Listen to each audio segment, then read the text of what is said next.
Welcome sa Durs TV. Kung interesado ka sa ganitong news, huwag kalimutang isubscribe ang ating YouTube channel. Maraming salamat! Welcome po ulit sa ating panibagong update tungkol sa Kim Pao. Ihahatid ko po sa inyo ang pinakabago at pinaka-latest na mga kaganapan tungkol sa kanila.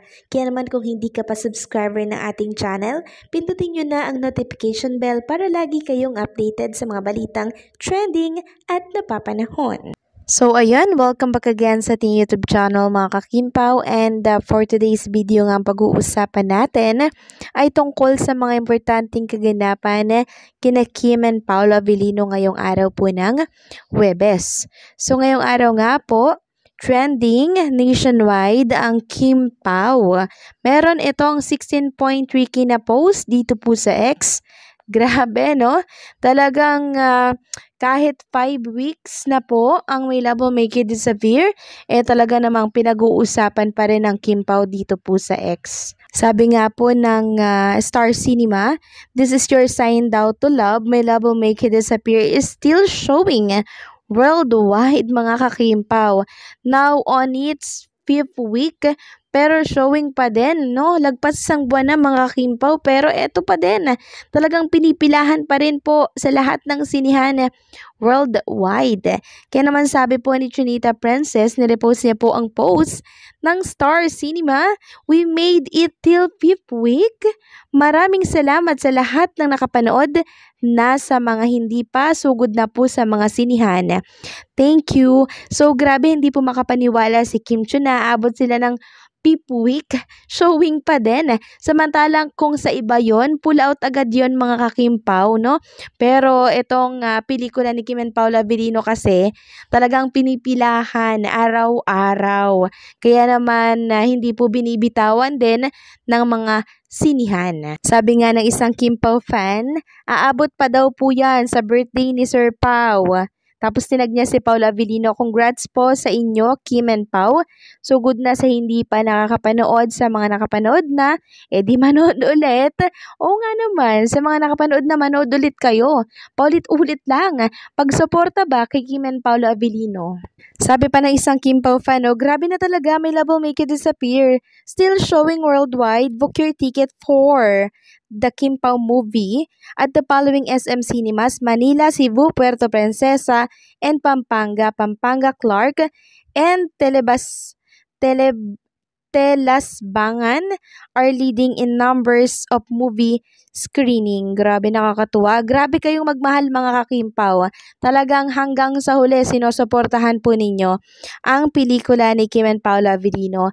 Nakaka-proud kayong lahat mga kakimpaw. Kaya naman, maging si Chinita Princess, sobrang tuwang-tuwa at na-amaze na hanggang 5th week, showing pa din yung kanilang pelikula worldwide. Next topic naman, pag-usapan natin itong si Kim. So si Kim po ay present ulit ngayong araw ng Huwebes sa It's Showtime. So 3 days na po siyang present, no?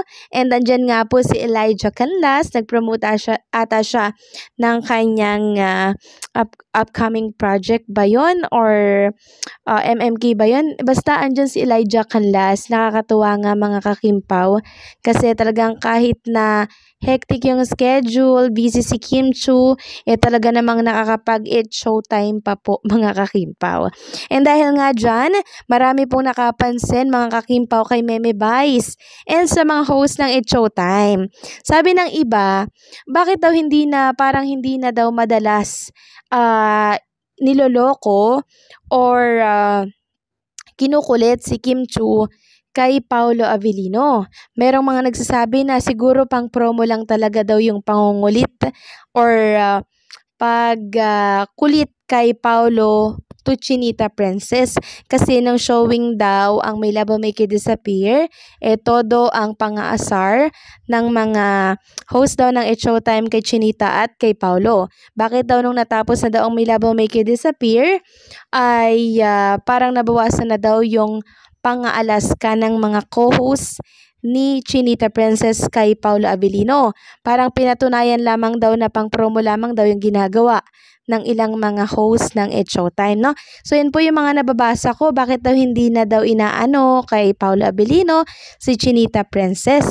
Nag-stop na daw, no? Naglaho na daw. So, ang sa akin lang naman mga kakimpaw, sa mga nagpupumilit po na pang promo lamang yung ginagawa na yon kay Chinita Princess at kay Paolo Abilino, dyan sila nagkakamali. Dahil siguro mga kakimpaw, itong si Kim and Paolo, tinigilan na rin nila no yung pang-aasar sa dalawa kasi syempre ramdam din nila Meme Vice na mga host ng It's Showtime na kailangan nilang ano yung privacy ba, no? Yung privacy mga kakimpaw na dapat ay isinasaalang-alang. Kasi nakikita naman natin kay Kim Chiu, di ba? Na parang naiilang din siya pag lagi-lagi siyang inaalas ka dito kay Paolo Abilino. So, pinagpapahinga muna ng mga co-host ng It's Showtime, si Chinita at Paolo. Pero hindi ibig sabihin no, na tapos na po si Kim and Paolo Abilino dahil tapos na din itong My Love Will Make You Disappear. Doon sila nagkakamali. Dahil behind the camera, off cam mga kakimpaw, nakikita naman natin si Kim and Paolo Abilino, di ba? Lagi po silang magkasama, nagjo-jogging, nagjo-gym, nag-workout together. Wala namang nagbago. Yung pang-alas ka lang talaga ng mga co-host, yung nagbago. Kasi syempre, yung privacy ng dalawa naman ay isinasaalang-alang nila. Diba? Kailangan hindi naman laging inaalas ka si Chinita Princess kasi may time din naman na awkward na minsan. No, awkward na minsan itong si Chinita Princess. Minsan napipika na nga, di ba? Pero tinatawa niya na lamang. Pero sa iba kasi, binibigyan nila ng ibang kahulugan yung pagtigil nila Vice at co-host ni Kim sa It's Showtime ng ibang kahulugan. Nakisyo tapos na daw ang Kim Pao kasi tapos na daw ang pagpromo ng My Love Will Make You Disappear.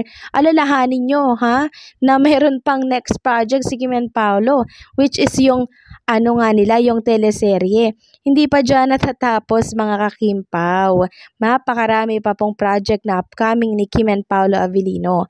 And behind the camera, off-cam na lamang po ni Kim and Paolo Abilino, ginagawa nila yung gusto nilang gawin. Pero hindi na po nila yan binabalandra pa sa mundo ng social media. So, merong time na nakaka-capture ng mga fans, so hindi may iwasan yun. Pero yung ibabalandra nila kung anong ginagawa nila, parang nililimitahan na po, no? Nililimitahan na ni Kim and Paolo Abilino yung pagbabahagi sa social media. Kasi nga po, mas pinapahalagahan nila yung tinatawag na privacy and syempre, yung tinatawag na buhay nila sa likod ng camera. So, kung anong lang yung share ni Kim and Paolo, di masaya na po tayo doon. Pero yung mas matindi pa doon, sila Kim and Paolo Abilino na lamang po ang nakakaalam nun. So sa mga nagkakalat dyan, tapos na si Kim and Paolo Abilino, hindi pa po doon natatapos mga kakimpaw dahil forever na po si Kim and Paolo. So anong sa inyo dito mga kakimpaw?